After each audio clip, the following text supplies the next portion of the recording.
你们慢慢聊吧，4月去做事情了。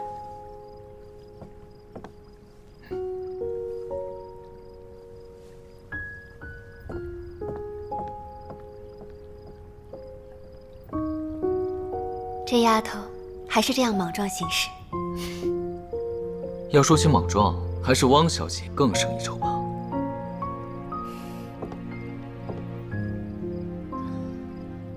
厉前辈说笑了，还是应该叫韩前辈。若非此次莽撞行事，竟然还不知道前辈真姓。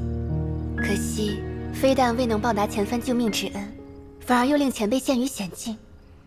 汪宁当真是急得五内俱焚，悔不当初，请受汪宁一拜。紫菱门主，过往之事不必挂怀，此次遇险能活着回来，已殊事不易。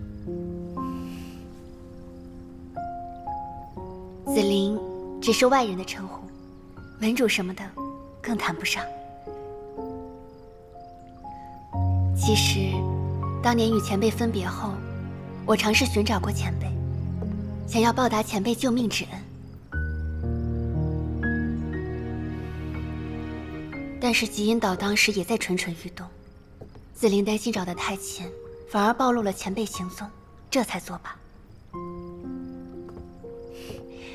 没想到能在此与前辈相遇，想必这就是冥冥之中的指引吧。